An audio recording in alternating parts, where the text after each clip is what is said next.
আপনার দ্বিতীয় প্রশ্নের জবাবে আমার উত্তর হচ্ছে কোনো উত্তর নেই। কারণ বাণিজ্যের সাথে বিমানের আমার জানা মতে কোনো সম্পর্ক নাই।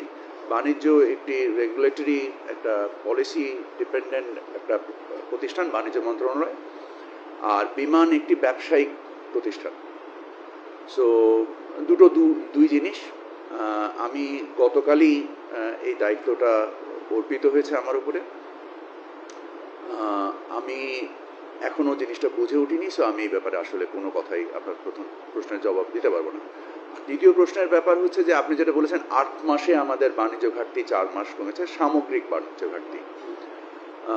আমি আসলে এই ব্যাপারটা এইভাবে নির্দিষ্ট করিনি, সো আমি খুব স্পেসিফিক্যালি বলতে পারবো না। আর একটা জিনিস হচ্ছে এটা একটা গতিশীল বিষয়।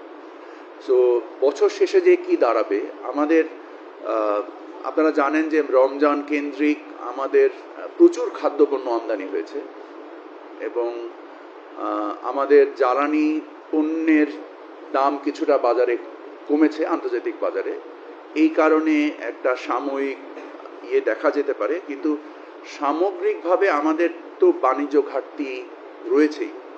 যদি আপনি আমাদের টোটাল এক্সপোর্ট এবং ইনপোর্ট দেখেন, আমাদের এক্সপোর্ট হয়তো বা $50 বিলিয়ন, কিন্তু ইনপোর্ট 80 থেকে 90 বিলিয়ন ডলার। সো এটা আসলে সামগ্রিকভাবে কমার কোনো সুযোগ আমি দেখছি না। সো আমরা এই বাণিজ্য ঘাটতিটা কিভাবে অফসেট করি?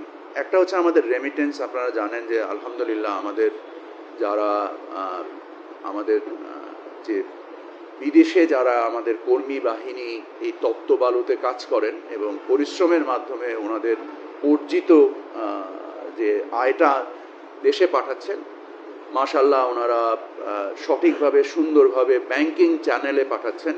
দেশ থেকে যেহেতু মুদ্রা পাচারের যে ইন্ডাস্ট্রিয়াল স্কেলে দেশ থেকে মুদ্রা পাচার হতো, সেই মুদ্রা পাচারের চাহিদা এখন আর দেশের থেকে নেই।